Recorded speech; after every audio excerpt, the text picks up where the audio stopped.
एक जंगल का राजा शेर बूढ़ा हो चला था। उसकी शक्ति क्षीण हो गई थी।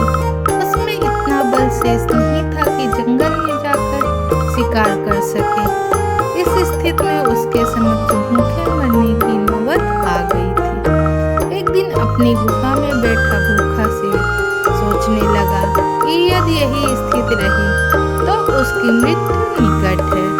उसे कोई न कोई उपाय सोचना होगा ताकि बैठे बिठाए ही भोजन की व्यवस्था हो जाए। वह सोचने लगा और कुछ ही देर में उसे एक उपाय सूझ गया। एक चिड़िया की सहायता से उसने पूरे जंगल में अपने बीमार होने की खबर फैला दी। जंगल के राजा शेर के बीमार होने की खबर सुनकर जंगल के जानवर उसका हालचाल पूछने उसके पास पहुंचने लगे।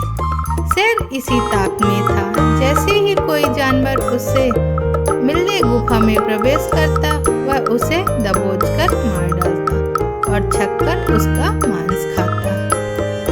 हर दिन कोई न कोई जानवर उसे देखने आता रहता और शेर को गुफा में ही शिकार हाथ लग जाता। उसके दिन बड़े आराम से गुजरने लगे।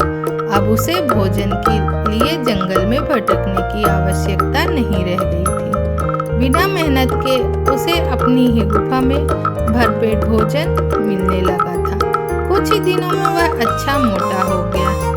एक सुबह एक लोमड़ी उसे देखने आई। लोमड़ी चालाक थी। वह गुफा के अंदर नहीं गई बल्कि गुफा के द्वार पर खड़ी हो गई। वहीं से उसने शेर से पूछा, वनराज, आपकी तबीयत कैसी है? क्या अब आप अच्छा महसूस कर रहे हैं? कौन हो मित्र? अंदर आ जाओ। मैं बीमार बूढ़ा शेर बाहर तक तुमसे मिलने नहीं आ सकता। मेरी दृष्टि भी कमजोर है। मैं तुम्हें यहाँ से ठीक से देख भी नहीं सकता। आओ मेरे पास आओ। मुझे आखिरी बार मिल लो। मैं कुछ ही दिनों का मेहमान हूँ। शेर ने फुसलाकर लोमड़ी को गुफा के अंदर बुलाने का प्रयत्न किया। शेर के बोलते समय लोमड़ी बड़े ध्यान से गुफा के आसपास का नजारा ले रही थी। शेर की बात खत्म होते ही वह बोले, वनराज, मुझे क्षमा करें, मैं अंदर नहीं आ सकती। आप गुफा के अंदर जाते हुए जानवरों के पैरों के निशान तो हैं, किंतु बाहर आते हुए नहीं है।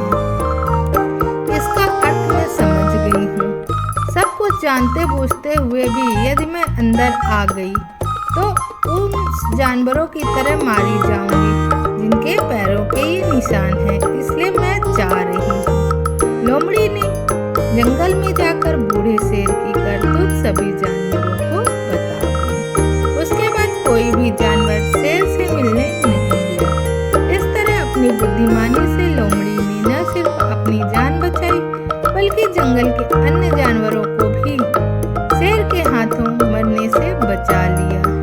तो इस कहानी से हमें क्या शिक्षा मिलती है? बुद्धिमान व्यक्ति दूसरों की गलतियों से सबक लेता है।